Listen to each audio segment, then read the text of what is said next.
सुप्रभात बच्चों, आज हम पढ़ने जा रहे हैं आपकी पाठ्य पुस्तक से पाठ 3 रस से भरे रसाल। तो चलिए पाठ को आरंभ करते हैं। पाठ परिचय। आम फलों का राजा है, इसे देव फल भी कहा जाता है। जीवन में स्वाद और स्वास्थ्य की दृष्टि से आम का बहुत महत्व है। आम का संपूर्ण पेड़, उसका फल 100% लाभदायक होता है।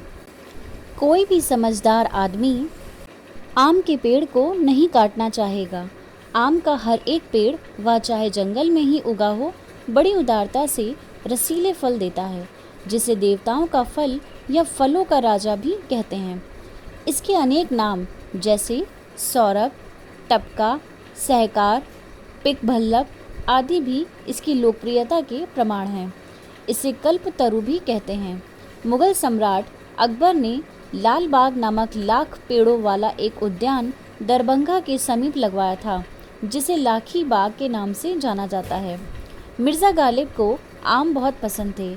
उनका जन्म 27 दिसंबर सन 1797 में आगरा में हुआ था। आम का स्वाद वे किसी भी मौसम में भूल नहीं पाते थे। आम अभी पकने पर नहीं आते थे, पर उन्हें तोड़कर खाने का लालच वे रोक नहीं पाते थे।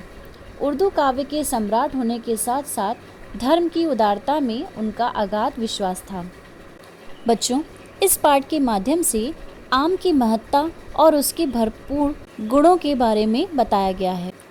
आम के प्रचलित अनेक अन्य नाम जैसे सौरभ, टपका, सहकार, पिकभल्लभ या फिर कल्पतरु, इन सभी नामों को पाठ के माध्यम से परिचित कराया गया है।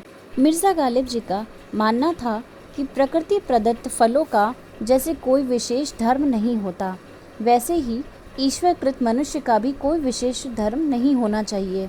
ईश्वर एक है। आमों का मौसम उनके लिए स्वाद और संतुष्टि लेकर आता था।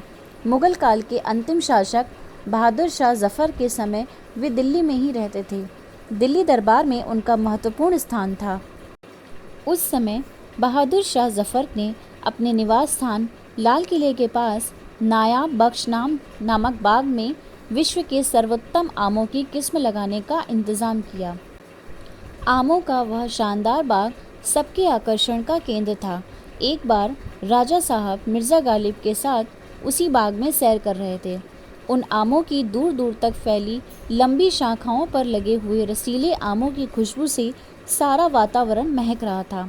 उसी समय गालिब ने बादशाह से कहा, जहाँपना, मैंने सुना है कि प्रत्येक आम पर उसके खाने वाले का नाम लिखा होता है। मुझे पूरी उम्मीद है कि बाग के किसी आम पर मेरा भी नाम ज़रूर लिखा होगा।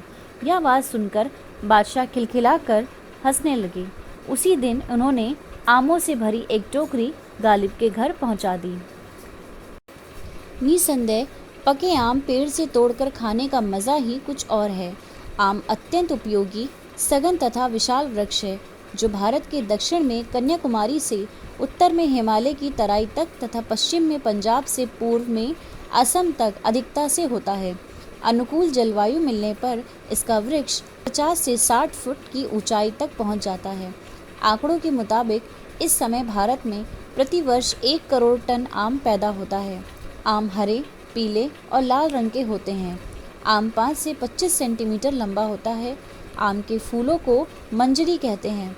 आम में विटामिन ए और विटामिन सी की भरपूर मात्रा होती है। आम पोटेशियम और आयरन प्राप्ति का अति उत्तम स्रोत है। आम हमारे शरीर के यकृत की कार्यशीलता को नियमित करता है। बढ़ते बच्चों के लिए आम बड़े काम की चीज़ है। आम हमारी पाचन क्रिया को बढ़ाता है।